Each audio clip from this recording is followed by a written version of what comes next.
Hi, Daniel here from Your Hot Property. I think the question I'm asked most often by people is, how will I know what to sell my property for? If I could answer this question with absolute certainty every single time, I'd be a very rich man. The thing is, whether you're selling privately or through a traditional agent, there are a number of factors you should be aware of when determining the value of your property. Okay, firstly, let's look at how your local real estate agent does this. Now, they base their appraisal, and I use the word appraisal as agents don't value. They only appraise, which is a fancy way of saying guess. Now, they base their appraisal on comparable sales and market conditions. Banks, on the other hand, base their valuation on comparable sales, prevailing market conditions, unique attributes of a property, and worst case scenario, should they need to sell that asset if the owner defaults on the mortgage. Now, remember, only a trained and qualified valuer can give you a property valuation. These guys tend to operate on the conservative side, while real estate agents will more times than not overinflate the value of a property in an effort to secure you as a customer. So you're probably wondering, how do you know if you're asking the right amount of money for your property? And look, I get this. This is a big concern for owners when selling, especially when selling privately. So how do you set your asking price? No one wants to shortchange themselves by not asking enough, and you certainly don't want your property gathering dust if you set your price too high. Well, lucky for you, there are a number of ways to determine the value of your property, and it's all thanks to some pretty cool advances in technology.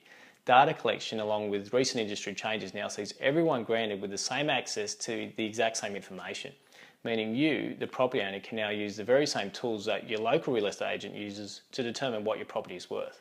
Problem solved? Well, almost. Even though we supply all of our customers with a CMA report, that stands for current market analysis, it's the very same report your local agent uses to determine a price range on your property. You consider some other points when setting your asking price. Number one, comparable sales. What have similar properties around your immediate area sold for lately? Now, when we say similar, we mean similar. Don't just compare the number of bedrooms, bathrooms and car spaces. You need to compare your property to others that are not only similar on paper, but also in person, meaning they should be of similar condition. You can't compare a 30-year-old 4-bedroom home to a brand new 4-bedroom home. You must compare apples with apples. Now, number two, market conditions.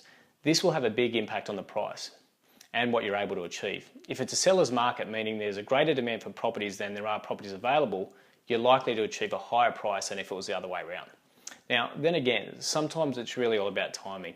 You'd be surprised the difference a few months can make. Number three, interest rates. The lower the current interest rate, the more people are comfortable borrowing from the bank. Therefore, they're likely to stretch themselves a little further to secure that property that they've fallen in love with. Number four, competition. How many other properties are currently listed for sale that compare directly with yours? If you're up against a number of other properties that offer exactly the same as yours, it may be hard for you to secure your ideal figure. Number five, uniqueness. This should always play in your favour. If there is no other property out there offering what yours has, then you can play off something called scarcity, which is when people have unlimited wants but resources are limited. Now, examples of this could be an ocean view, historical value, architectural design, development potential, the list goes on. The most sensible way to determine the asking price when selling your property is to do your own due diligence. Attend open for inspections. Look at similar properties around yours as a way of comparing what your property may go for. See what they're selling for and have sold for within the last 6 months. Be aware of current market trends and the economic outlook, as they will all play a part.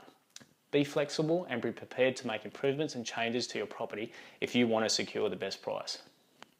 Don't forget, we at Your Hot Property are always here to offer guidance and to bounce ideas off. So if you start to feel a little lost or you have questions about setting your asking price, just give us a call. We hope to speak to you soon.